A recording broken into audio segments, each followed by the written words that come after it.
Hey guys, it's Tuesday afternoon. It's 2 p.m., which means some of you may be watching this. Most of you are probably not watching this right now. If you are watching this, just leave a comment. Let me know where you are in the world, where you're watching this from. Today I'm joined by Jesse from Central Athlete. Last week we had a discussion. Oh, Edward, can you grab the book for me? Before we get started, we have to thank our sponsor, myself. Yoga Fitness for Men, new book now on sale, #1 in 3 categories on Amazon. Check it out at manfulyoga.com/YFFM.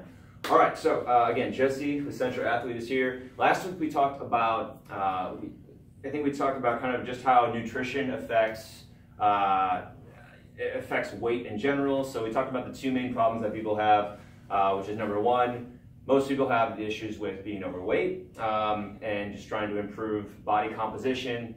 And obviously trying to lose that excess weight and build muscle and improve the way that you look. The other problem that people have is putting on muscle. So people have issues probably with, well, we discussed how exercise and nutrition can affect that, and how that's basically just a problem. And last week was kind of unorganized in the sense that we just had a lot of stuff going on and trying to talk about a lot of different things. This week we're going to really focus on bulking. The reason why we're doing this is #1, because this is kind of what I've been going through for the past few months, and it's also when I speak with members. So we do members area talks every few months, which is where me, myself, and sometimes Richard are basically the Manful Yoga team. We call our members and we ask them, like, what are your problems? What are you using the members area for? And one question that comes up a lot is, a lot of people are trying to lose weight, but I find that actually more people are trying to build more muscle, and they're unsuccessful with this. So that's one big reason why we wanted to talk about that today. So we've got our phone, or Jesse has his phone, so we're going to cheat a little bit and make sure that we got all the questions that we want to ask and discuss everything.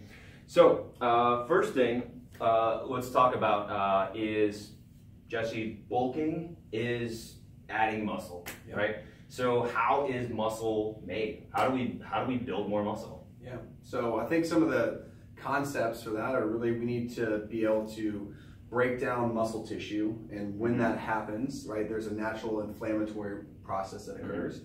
And so we have a short-term bout of inflammation, and then the body repairs and reassimilates those new protein fibers if we have correct lifestyle and nutritional things in play. So you have breaking down, and then you have rebuilding. Right. So we have calculated stress. Exactly. And then getting the right recovery. Yeah, absolutely. And I know that's a little, it's kind of soft, and the reason I'm keeping it soft is because we're all different. We're all human beings. We all have different training ages, goals, training histories, limitations. And so, but these are principles that we can go back to, right? And so we need to understand, I think stress is a great word. If we apply too much stress, right, that might be dangerous, or we may actually break down way too much, right? There's something called rhabdomyolysis, which is a rapid breakdown of muscle tissue, and you actually end up in the hospital. Or there's not stretching your body enough, right? And those are the people, my first part of the fitness industry was at a country club. And so that's where I experienced not enough stress, where the same people are on the same ellipticals for the same 3 years, reading their same magazines. That's probably not enough stress. So we need to find this middle zone, and then we need a strong lifestyle. You need to sleep, you need to have enough calories, which we're going to go into today. But you need the mechanisms and the ability to recover. Also, physiologically, over time, is we have a diminished effect to recover. You can break down just as much biologically as you age, but your ability to recover as you age will become diminished, right? I don't know, call it maybe about 1% every 10 years past 30. Okay, all right, 1%, good. We're still not there yet. I turned 32 recently, so yes. All right, well, congrats, happy birthday. All right, so what we're gonna talk about today, and we talked about this beforehand, kind of prepared our outline. Jesse brought up how you need the right exercise, we need the right nutrition, and that's what we're going to be focused on today. But we're going to talk about later on, so I think a couple weeks from now, we're going to talk about the other components, which are stress, managing your stress, and also making sure that you're getting the right sleep.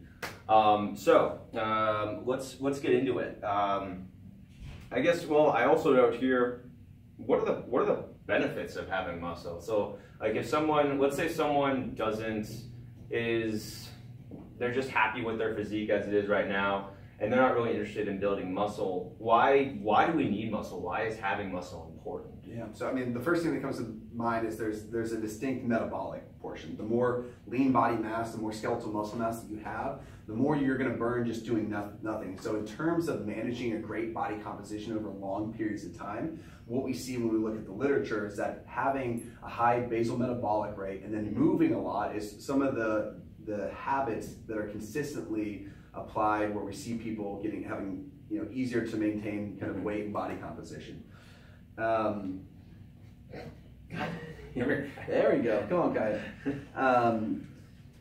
Yeah. So let's see. What's that exercise? Let's say exercises. Dogs, go away. We have a full audience here today. Yeah. So just having muscle is healthy. Yeah, having muscle. There's also a host of immunity benefits as well. The more lean body mass that we have, we seem to be more resilient from an immunological perspective. And then also from, I know this might be a little out in the weeds, but when we are looking for partners to share our life with, there is an unconscious thing that both males and females go when they're selecting who they might want to theoretically like. My only job as a human being is to take my DNA and to propagate into the future. So there is an unconscious thing that both males and females have when they're looking at their proposed mate, and they're saying, hey, could you protect me? And our brains are still wired like, this is 10,000 years ago. Right. So, right. If we're looking at, let's play the extremes, if we're looking at, 120-pound ultra endurance runner, is that person going to be able to provide and care for a female the same way that somebody who has a little bit more muscle? And so I think, there's also some societal things in there. Yeah, absolutely. All right, cool. So lean muscle mass, having muscle makes you more attractive and you get to mate. Cool. So let's move into the exercise portion. So I think we said, oh God, I don't know how to use droids. So one of the questions I wanted to list here is, and the point of this is we want to get we're starting off with general questions. They're going to work into more specific questions from there. So one thing I wanted to ask was, what's the best type of exercise for building muscle? And do people respond differently to different types of training? Yeah, absolutely. I think that's a really, really interesting question, and my first inclination is just it completely depends, right? Depends where the person is. My bias is I think everybody needs to go through a thorough assessment so you can have a professional answer that question. But some of the literature, and this is not going to be in the resistance training sense, this is actually a really interesting thing that I touched up on before I got here, is I believe it was 12 weeks of anaerobic work. So these guys were running, I think, 60 to 100 meters. They're doing it 3 times per week for 12 weeks. And these people, I believe, in hour post-exercise, their growth hormone was elevated to 530%. So the internal environment for these people was really, really, complementary towards building muscle. Now, I want everybody here to kind of think about that ultra endurance runner and think about what that person looks like, and then think about a 100-meter sprinter. And you should have 2 completely different archetypes, 2 completely different bodies in kind of that you're looking at there. So, we're not doing dedicated like resistance training there, except for our own body weight against the ground. However, if we can affect our internal environment, our hormonal situation in a way that will lead towards making muscle easier to gain, that is, I think, a really, really, really interesting thing. So what we do and how does that influence our hormonal situation? If you want specific exercises, I do have some good exercises, but I think compound movements are great. Obviously we want to make sure that So what's a compound movement? So it's going to be multi-jointed. So a single joint exercise is just going to be like a bicep curl. I'm just flexing at the elbow. Now if I did like a bent over row, right, I'm going to be here, and then I'm using, my shoulders have to retract, my elbows bend, I have to stabilize my core. There's a lot involved there. So more full body. Yeah, more of a full body movement. Right? Deadlifts, presses, dips, weighted pull-ups, squats. Those are all going to be things that can be considered compound movements. And there's a distinct neuroendocrine response when you perform these exercises. Think about it. I can do maybe about 50 pounds for a couple reps on a bicep curl. I can do 141 chest to bar weighted pull-up. So plus my body weight, that's almost 300 20 pounds of load versus 50 pounds of load on my bicep. Okay. So you do the math and you think about how that massive weight of pull-up, how much effort that takes, and then how my internal environment has to change hormonally, right, versus just the bicep curl. Okay. Right? So we want to prioritize compound movements. All right, so we're looking at full body movements, and we're also considering that certain things we do to our body can increase, can create a favorable hormonal environment for muscle to grow. And so another thing I wanted to bring up in this kind of discussion, this question right now, because I've got people who, personally, I built muscle when I was lifting weights, and I built muscle when I was also doing yoga. And I've been able to build muscle through, through lots of different types of exercise. People mainly grow through three types or three kind of categories. We've got volume, we've got intensity, and then we've got volume, intensity. What am I forgetting?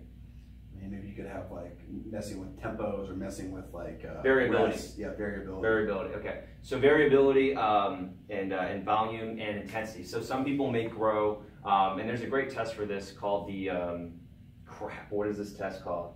Braverman. The Braverman test is really good for this. So if you have 20 spare minutes, go take the Braverman test online. It's free. So some people may grow when they do more volume. So that means like going and doing like half a mile with lunges. Some people might build muscle more when they're doing intensity. So that might mean doing your 1 rep max of squats or your 1 rep max of deadlift. And then we've got people with who get stronger with variability. So that would mean doing different kinds of movements and changing up your training. And then again, going back to what I said before, I've got people who who can build muscle with yoga. I've got people who've been doing yoga for years and they haven't built any muscle with yoga. And so it all depends if so I get the question is asked a lot, can I build muscle with just yoga? Well, it totally depends on, first off, the type of yoga that you're doing. Because if you're just going to a typical yoga class and you're doing a vinyasa class and you're not holding the pose for more than 5 seconds, no, you're not going to build that much muscle. If you're doing something where you're holding a pose for a longer time, if you're really straining your body and stressing and you're getting to that point of muscle fatigue, yeah, you might build muscle there. But some people might not build muscle with it all. And so, those people might have to do resistance training. I think just to add another point, I think that's exactly spot on, is it has to suck just a little bit, right? Mm-hmm. So you can build muscle by lifting roughly about 70% of your 1 rep max or greater, mm-hmm. right? And that can also be, that can completely apply to yoga as well. And so, mm-hmm. Say, I'm doing like a really tough isometric hold, mm-hmm. right? That's really challenging for me. Maybe I can only hold that for... Let's say we're doing a Warrior 2 and we're holding it at our maximum depth. Yeah, something like that. You can even load, for people, you can maybe even load it up or something like that, but that could be something. Or you can do something in the resistance training sense that's lightweights to failure, right? So you can maybe hold a super, super, super long isometric position. Mm-hmm. And the way you would start to know is you actually feel like the shaking starts to occur, or that we call it shitty shit. Okay. Sorry, I don't know if that's allowed for YouTube. Whatever. Just happened. Yeah. But it's got to suck just a little bit. So mm-hmm. either heavy weights or kind of light weights, but you can take those same filters and I believe apply them into yoga mm-hmm. as well. Yeah, so in yoga, we would feel like, right, let's say that maybe you've done one of my workouts before. If not, get on YouTube immediately and check it out. But so if you're doing a workout and you're holding that pose and you've gotten to that point where you start to notice that your muscles are shaking, you can notice that twitching in your muscle. I get a lot of questions like, Dean, my muscles are twitching, is that okay? Yes, that's good. That means something's happening. That means you're gonna get stronger.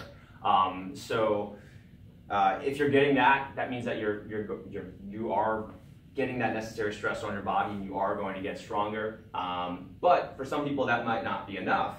You might notice that you're doing that and you're still getting that, but you're still getting that twitching, but you're not really getting significant muscle.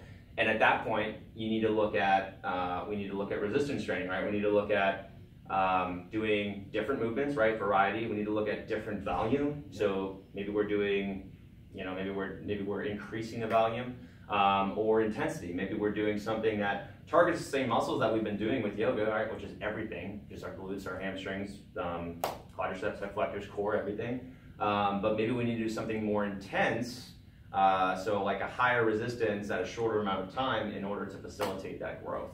Yeah. Anything to add there? Something that's spot on. Okay. I think the only caveat to that is A lot of people are just in this mindset of more stress, more stress, more stress. Something that we're going to kind of just briefly dip into is you have to have the ability to recover from that stress. Okay. So if you're highly stressed, you're underslept, and you're not eating enough calories, you might do enough stress to the system, but your body doesn't have the mechanisms to actually recover from that. So also be wary of adding more stress. I think that's what a proper assessment and a good professional is able to analyze for people, is exactly how much stress, and there's some great technology out there that is helping us objectively measure that. But I think that's also something to kind of throw in there as well. So that was where I first kind of learned about that. Like you have to allow your body to recover. You have basically induce the necessary stress, but then give your body that time to recover. Mark Sisson does a really good job talking about that with his whole primal endurance and his whole primal blueprint. But anyways, he's great for kind of learning more about that. All right, so we talked about, and actually I just wanted to briefly talk about why yoga is important. Even if you're not building a ton of muscle with yoga, yoga is important because it complements the muscle building. If you don't have the proper range of motion, then you're not going to be able to do these exercises properly. And if you don't have the proper muscle activation, then you're going to create imbalances, you're going to do the exercises incorrectly, and you're not going to be growing the right muscles. So we talk about that a lot in my workouts. And then also the recovery aspect. So if you don't know how to stretch and you don't take the time to stretch and recover, then you're not going to... Whose phone is that? That's mine. That's highly unprofessional. Life. All right, so what was I saying? Recovery. So if you're not taking the time to stretch and recover, then you're not going to get as strong as quickly, and you could have injuries from overtraining. So even if you're not building a lot of muscle doing yoga itself, yoga is going to complement all of those things that you need to do to build muscle, which is why I'm such a big proponent of it. Even if you're just doing it like a couple times a week, it's really going to help improve the way you build muscle in terms of making it more efficient and also making it happen more quickly.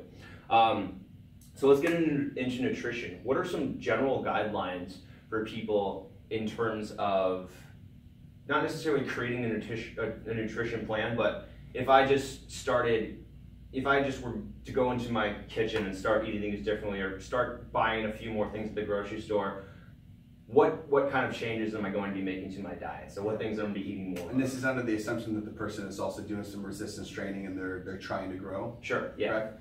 Okay. So I think the first thing that comes to mind is you need a hypercaloric diet. What I mean by that is you need calories that exceed your energy expenditure. So say theoretically I burn 2,000 calories per day. I like to start with about a 500 caloric surplus. So I would probably on average be eating 25 calories per day. That needs to be done consistently. And what I find, which we're going to get into, is I'd rather try to cut and lose weight than try to gain weight. Gaining weight is actually... Some people say it's like the fun plan, but it is difficult, especially guys like you and me who are hard. I would say we're probably hard gainers, and it's tough because you'll get a couple weeks in and just the appetite gets really tough. You just get full doing it. So the first thing is you need a hypercaloric diet. You need to eat a little bit more than you're burning. And then the second thing is we start to look at macronutrients next. And so protein would be something that I would prioritize. So if we're breaking down muscle tissue, protein and the amino acids from proteins, specifically animal-based protein, is going to be one of the better things to help facilitate growth. Now, not the only thing, but it's chock full of amino acids. It's going to help support that pretty nicely. Yeah. And I know there's a lot of vegan people watching. So do you have any? I don't know shit about veganism, so I can't like say anything. Do you know anything about making up the lack of protein? So it is definitely possible. I have a couple clients who are vegans or vegetarians. And some of these people are, my problem sometimes with vegans or vegetarians is it can be a glorified, refined food diet, like a bunch of starches and cereals and stuff like that. Now, done correctly, it's got a lot of vegetable matter and a lot of legumes, and it's got a lot of healthy fats and stuff in there. And if you do it correctly, you can get enough protein in there. You might need a little supplemental help from some, like things like pea protein and stuff like that.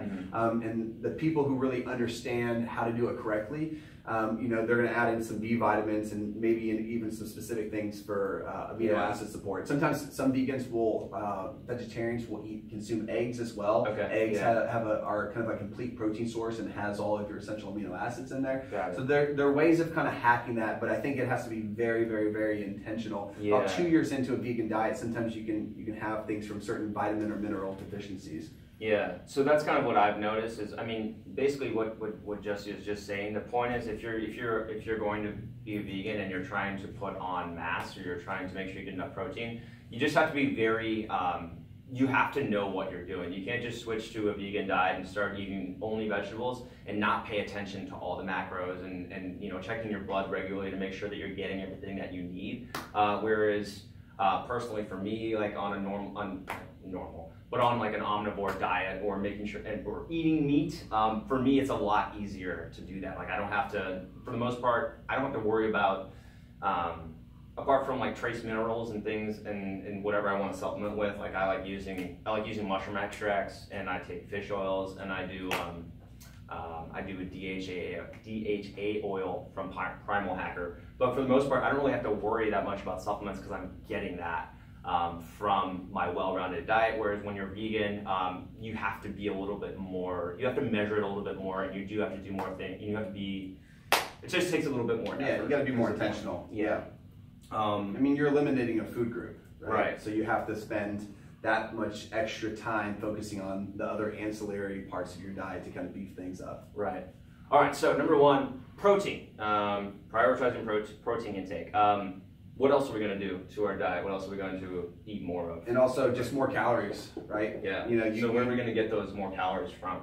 Yeah, so in a perfect world, I like what Michael Pollan says, eat real food, mostly plants, but not too much, right? I think that's a very, very, very simple guideline. So just going to food. Food is something that grows from the ground, is something that I can kill and look into the eyes, as sad as that might be. That is food, things that we consume. Things that are not food are things that have been invented in the last, let's call it like 100 to 200 years. Sure, So you have processed foods. Yeah, processed foods, highly refined grains, anything in a box, anything trying to convince me is healthy. There's never an ingredient list on an apple or marketing from the apple lobbyist convincing me that an apple is healthy. But I can tell you, the Fruity Pebbles, they're trying to convince me that Fruity Pebbles are healthy. So like what are some typical foods in addition? I mean, most people are gonna, even if you're not bulking, right? So like when I was not bulking, I was eating like all veggies. I would have a tiny bit of carbs, like sweet potatoes, but I was still eating meats. So like the big shift for me was starting to eat more carbohydrates, right? So that was I don't know what it was for what you recommend to your clients, but for me the big shift when I started bulking was I used to eat no carbs at all really with my meals. It was all just vegetables. Yeah, it was all vegetables and meat. Mostly vegetables, like 75% vegetables, but also meat. But now I'm having carbs with every meal. I'm having beans. I'm having some rice. Right, I'm having rice. I'm having pasta. I'm having sweet potatoes. I'm having things that I would never have had like a year ago, just because.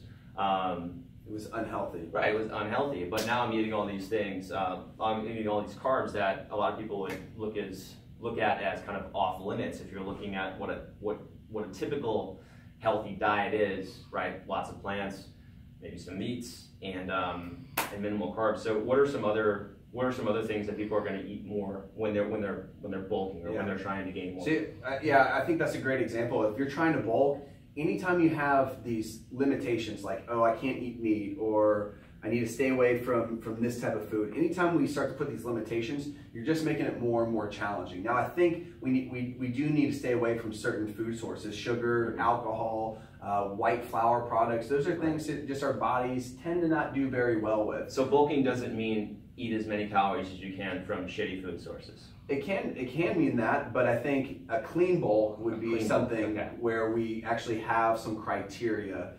So I think, let's just look at protein, fats, and carbs. Protein, I think that's anything that can be killed. Eggs, we'll throw eggs into that list as well. Fats, avocados, nuts, seeds, coconut products, olive products, animal-based fat, lard. We need to throw a little butter in there. Those are all going to be pretty decent sources of fats for most people. Again, guys can't make generalizations about things. A tomato could be great for you, but you could have somebody who has an issue with nightshades, and that's not great for me. And then the third thing is going to be carbohydrates. Remember that fruits and vegetables are also carbohydrates, and I think a great diet is going to include a lot of vegetables, and it's going to have some fruits. And then you're looking at other things such as starches. So you have potatoes, both sweet potatoes, both russet potatoes, both white potatoes, yellow potatoes, I mean, all sorts of different types. You have rices, you have ancient grains like millet, amaranth, you have quinoa, which is kind of like a seed-like grain. So I think in a perfect world, you would be integrating lots of variety there, right? Okay. Something, you know, just from a physiological perspective is our cell membrane of our mitochondria are made of 50% fat. So if we're only eating chicken and broccoli and like 3 almonds at every meal, we're missing out on a lot of key components that are going to add towards mitochondrial health. So we need polyunsaturated fats, we need monounsaturated fats, we need saturated fats, and each of those are going to do a very good job of, you know, just increasing the resiliency from a cellular level. So variety is key for both protein, fats, and carbohydrates. Okay. All right. So we're still making sure we're getting fats. We're increasing our carbohydrates. We're making sure that we're still getting adequate protein. Just short detour. Based on what I've been reading in terms of protein consumption, I think a few years ago the general wisdom was 1 gram of protein per pound of lean muscle mass. And now I'm seeing that really shift away, and most people are saying, or at least, I don't know if it's most people, but I think that most fitness professionals now are saying that you don't need as much protein as we used to need. What do you, based on, I'm just curious, based on what you've read, what's your opinion? So I think it completely depends. I don't think you'll ever be able to get a generalization with that because the complexity of the microbiome and your ability to digest and assimilate foods as we age is we're going to be able to digest and assimilate foods less efficiently than when we were younger. It's just a biological certainty. So you have to look at biological age. You have to look at training age and kind of, I guess I would say, nutritional age. So like, how long have I been eating a high protein diet? That can also put stress on certain organ systems in our body. So, I mean, there used to be that archaic piece of wisdom, like you can only digest 30 grams of protein within a workout, and that's kind of been debunked. I think it just completely depends. I think if you focus on food hygiene, right, so sitting down, relaxing, not eating while you're on your phone, chewing each bite, you know, 30 times. Chewing a lot. Those are the concepts that will help you digest and assimilate foods better. So, you know, you and me could say we have you and your twin, right? You sit down, you eat 30 grams of chicken, and you have one where you're super stressed out, you rush and you eat the food, and then you have your other relaxed counterpart where you actually chew the food 30 times, you break it down, you relax, and then you kind of lay down on the couch 15 minutes after. You're gonna have 2 completely different situations, and you have the exact same genetics. If we just cloned you and we did this experiment. It's part genetics and it's part how you actually behave. Yeah, exactly. So it's how we're using our genetics. Got it. Yeah. And we can't predict, we can't really say for sure if we need one gram or we need less. It just depends on genetics and it depends on. Yeah, but you could start to figure out that answer by testing and retesting. So you could eat in a particular way, and then you could test your body composition. If you didn't gain protein, if you didn't gain any muscle mass, you could make a change. And then if you gain muscle mass, you could start to come up with little hypotheses of why you gain muscle mass. So I would say a test and retest scenario would be appropriate. Cool. And then are there particular times that, you know, because we hear, you know, people say, okay, you need to make sure that you're eating protein in the morning. You need to make sure that you're eating carbs before your workout, or you need to make sure that you're eating protein after your workout. What are some, let's just go with like, what are the main times, if our goal is building muscle, if we're trying to add muscle, if we're trying to get more weight, what are some particular times of day based on whether it's morning, afternoon, night, or whether it's in relation to a workout, that we need to make sure that we're eating more food? Yeah, so a lot of people have probably heard about the post-workout window. You know, and really within the bodybuilding community, they're like, okay, once you get done with your workout, you need to chug your protein shake. Right. So I've been indoctrinated with that information my entire life. Now, when you actually look at the literature, there's a guy who actually was a PhD student here at University of Texas named Dr. John Berardi. He started a company called Precision Nutrition. So this was his, I believe, his thesis that he went into for his doctoral work. And so that post-workout window where we were told it's about 30 minutes is actually really about closer to 3 hours. So really you actually have some time. And there's some other interesting things within his work as well. Is we realized there's this post-workout blackout period. So if you get done, just let's consider it was a tough workout, right? Say we were doing some compound movements and some conditioning. There is this time where, from a nervous system perspective, we're in a fight or flight state where our body, you got to think about it. Fight or flight, we're not going to process. We're not going to process. Blood's diverted away from the gut. You got blood flow. It's gone to the extremities. My body doesn't care about digesting its last meal. Yeah. It doesn't care about optimizing sexual reproduction. Right. So Which is why you're probably not hungry at all during that time. exactly, right? So you have a lot of stress hormones. You have cortisol, norepinephrine, epinephrine. You have adrenaline, all mobilized and pumped through the system. So we need to bring all that stuff down.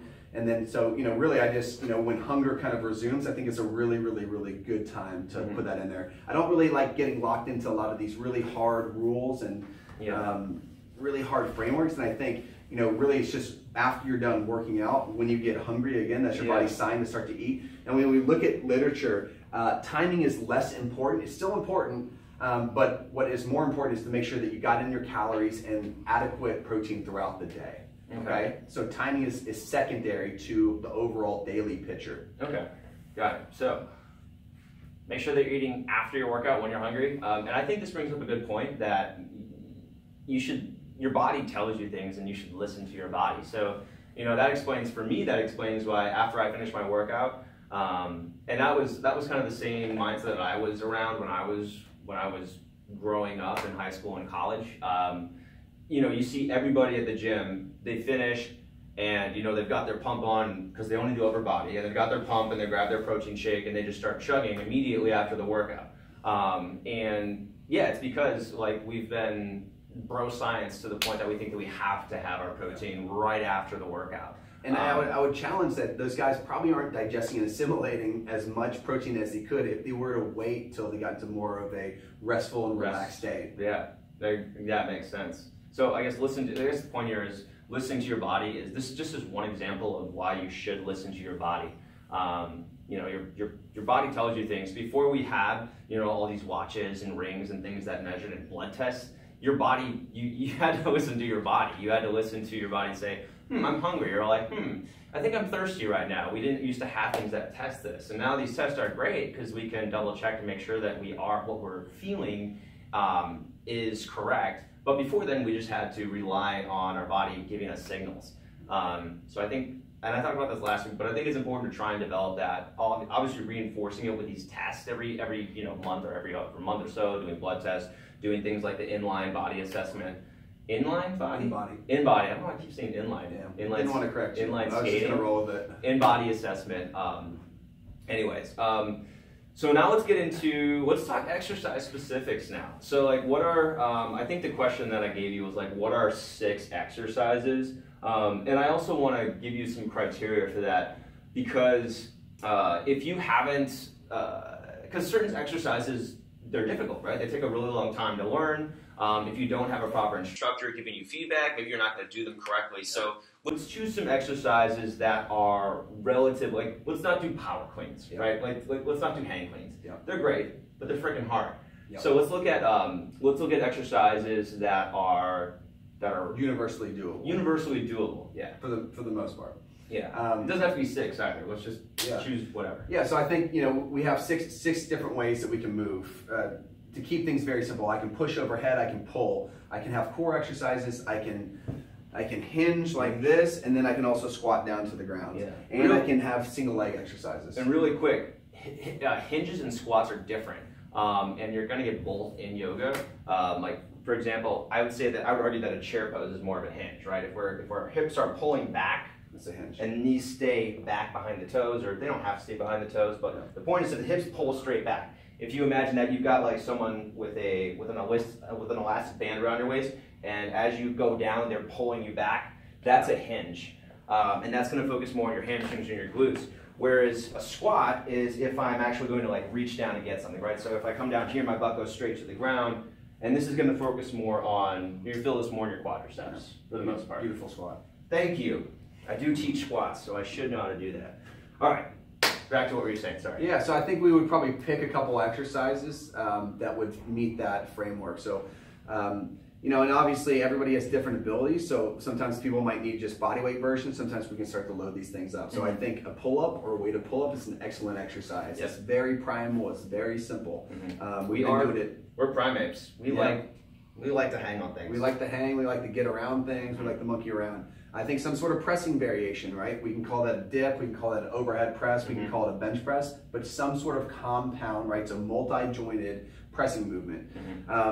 Squat, I think is a great exercise. You can load it up. You got all sorts of different variations, and you'll find an appropriate variation for you. Three things that come to mind. You got an overhead squat, you got a front squat, and you have a back squat. Back squat is where most people start. I also like things like goblet squats as well, because it's going to create a very beautiful squat for a lot of people. It does. It's like a cheat code for a squat. Exactly. I love seeing photos of people doing goblet squats before I see the weight. So I'm like, wow, they're so far back in that squat with a straight, and then I see the weight, and I'm like, oh, you're cheating. You're using it. Not that you're cheating, but the point is, it's going to make your squat look beautiful. Yeah, absolutely.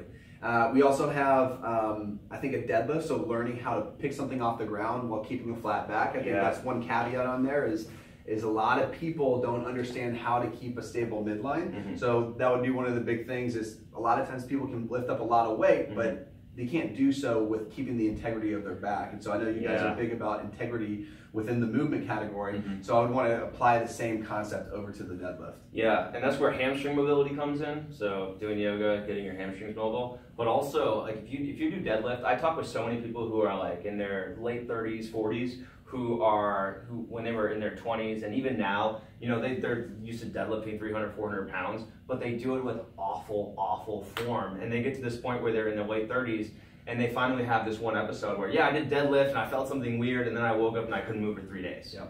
And that comes from doing deadlifts incorrectly. So if you are going to be doing, and that's why I asked Jesse beforehand to choose some exercises that are relatively simple, because these exercises are great for building muscle, but if you're not doing them correctly, then you're just going to end up straining something. Honestly, I hope that you strain a muscle rather than like do something awful with a deadlift and ruin your back, because that problem doesn't go away. I mean, you just have to manage it. You have to make sure that you're doing perfect form every time, and then sometimes you get up to your max and your form goes a little bit bad, and it sucks. So.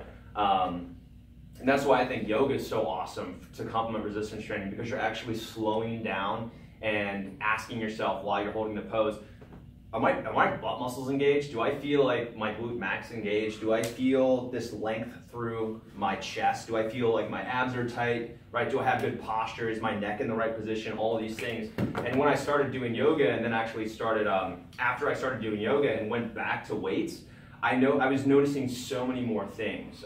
Again, I was noticing proper muscle activation. I was keeping things super slow now because I wanted to make sure that I was doing them correctly. And it got to the point where I was almost like unable to do quick movements because I was so used to doing slow things. But I think slowing things down and being able to actually focus on the right technique and having that consciousness, that mindfulness to be able to make sure you're doing the right technique. So that's why I think yoga fits into resistance training. Again, it might build muscle for you, it might not, but it's definitely going to make you better at resistance training. And one thing with the deadlift conversation is, if you are that person that has limitations, yoga is something that can help kind of unlock some movement restrictions. But if you have some movement restrictions that aren't going away, investigate a trap bar deadlift or a hex bar deadlift. It's a deadlift contraption that kind of goes around you. Some gyms have them, and it's a lot safer. It kind of shares the load a little bit better between different body parts, and so we see less injuries with a trap bar deadlift. Yeah. Do you have any good resources? I'm just curious, and I have like one deadlifting video that I watch every now and then that a friend sent me. As far as like YouTube people, or maybe, I don't know, online, like who actually knows their shit? Like who isn't like the Kino Bodies or the, sorry, I shouldn't have said anything. Grego Gallagher. Right, who are the, I can't call people out, I shouldn't do it, never mind. Who are like the fitness frauds of the world, so to speak? So I think some higher order people are just going to be guys who have been in the game for a while. So the first one that comes to mind is a guy named Mark Rippetoe. He developed something called Starting Strength. So those of you who have done a 5x5 program, a lot of that came from, that was really the genesis came from Mark Rippetoe. But also you got Mike Boyle. He's another really great one as well. But if you go to Rippetoe, type in Mark Rippetoe, and you'll get him doing a back squat, a deadlift, Rippetoe. Okay. Right? So Mark Rippetoe, he's going to have some excellent resources. I believe he has a big gym in Wichita Falls, if I'm thinking correctly. But he's been in the game for about 50, he's about 50 years old, so he's been in the game for about 30 years. Cool. All right, so there you got one resource. Next question is, so now we're going to we talked about specific exercises to build muscle. And by the way, that's not all the exercises. You can also do, I think sprinting is wonderful for building muscle. There's so many different things you can do. Single leg variations. Yeah, I mean, you do single leg deadlift. I mean, there's so many different things you could do, but that's a good start. I think that's a really standard. So that's a good basic. And I say basic, but it's totally comprehensive. So don't be, I think I talk about this a lot, but don't shy away from things if they're called basic or if they're foundational, because you need those. If you actually want to get better and you want to do like those things that you see people doing on Instagram, like the cool handstands, or people doing these weird but awesome exercises, they can do those because they can do the simple stuff. So don't shy away from basic, don't shy away from simple. Or foundational. All right, so now the next question is we're gonna dive a little bit deeper into nutrition specific. So like what issues or what challenges come up when you are trying to bulk? So like personally for me, I noticed that I'm not hungry. Like I've got my normal way of eating. I have, and then also if you're drinking, like I'll have coffee too, so that's going to suppress my diet. So I'm not that hungry, or it's going to suppress my my appetite. So I'm not going to be that hungry. I could also fill up on liquids. This is my issue when I was like 14. I would just drink like 2 glasses of milk before dinner, and then I wondered why I wasn't getting much larger. So what are some other issues that come up? Like obviously I think the biggest one is, I'm just not hungry. What are some other issues that tend to come up though? Yeah, I think that would really be one of the biggest ones. But when people try to eat a lot, I think just for this answer to make sense is you have to realize that what we're doing is unnatural. Is for whatever reason is that my body is 175 pounds, you're 160, We're not 65. listening to our body. We're not listening to our body, so we're doing something because we have the privilege to do something in today's technological utopia. We have all these food resources and stuff. So that's the first thing. Also from a biological perspective, carrying extra mass is actually disadvantageous. My body is going to use a lot more calories. Now we can support that in 2018, but if this was, 5000 BC, right, that is not a very natural thing. But we do need that. We should have a baseline amount of body fat percentage. Exactly. For example, like we talked about with me last week, we did the in-body assessment and I was at 4%. And when you're at 4% body fat, that means lower testosterone levels. That means that you're not going to recover from your workouts. That means that you're not going to have endurance to get through like CrossFit or cross-training type workouts. So that being said, there should be a baseline. baseline. What I'm more talking is, having like 20 pounds of extra muscle from like kind of what my body's natural like set point. So like a bodybuilder is not someone who's going to exist in the wild very well. No, it's an artificial thing. Right. So that's one thing that you have to remember is that what we're doing is we're going against the grain of biology. So the biggest thing that comes up is just the appetite piece. And so I go back to food hygiene with that is if we are typically the people who I see who have a hard time doing that are people who are very, very, very sympathetically driven. They are people who are always in fight or flight mode. So they're always going, they always have something on their mind, and they never slow down. We should have about a 60-40 balance between fight or flight and kind of rest and digest. 60-40. 60% kind of fight or flight, it's natural. 40% rest and digest. So that's when I'm asleep, and that's breakfast, lunch, and dinner, roughly, to keep things simple. Right? Yeah. So we should be slowing down. We should be working. Think about how the standard American diet or person eats their food. They're going to grab a protein bar, and they're going to hop into their car. So, are you digesting your food very well? If you're like getting cut off in traffic, and you're not present, you're not... Right, and then maybe they have lunch at the computer screen, and then they'll probably have a good dinner, at home. That's typically, with people. But I'm even seeing like the family unit becomes more disconnected, and people are on their phones and stuff like that. So the way it should happen is we should be present. We should chew our food very well. The first stage of digestion for me is actually cooking your food, because what happens is it starts to stimulate these olfactory senses, right? I smell food's coming, and then what happens is I start to salivate, right? And it starts to prime the digestion process. Yeah. So this is very integral to gaining, is you have to have some food hygiene practices. So chewing our food, eating in a relaxed state, and then taking ownership of the food preparation process and cooking your food as much as reasonable. Yeah, awesome. That's all really helpful. Cool. So, all right, making sure that you're doing the right things to make sure that your body can digest the food is part one. And then So kind of what do we, my question, so what do I do when I'm not hungry? Like what should I, and then another question, I'll ask after that, but like what's like a strategy for if I'm not hungry, like what do I do? Yeah. Or how do I eat more? Do I just keep shoveling food down? Yeah, so I mean, I would go back to like, is this kind of like you're not ready for a meal, or you're kind of like halfway through a meal and you just can't eat anymore? Yeah, I'm just halfway through my meal. I've eaten my, let's say I've eaten my eggs, and I'm looking at like a cup of beans or like a bunch of sweet potato, and I'm like, I'm not hungry. I don't want to eat. Yeah. And I think that just kind of goes back to the goals, and it's like an unfortunate reality is that you want to gain weight, and this is kind of what you essentially have to do. So yeah, it is a tough thing, and you have to like continually kind of grease that groove, and it gets a little bit easier over time. Depends on how many calories you're eating, but it gets better with time.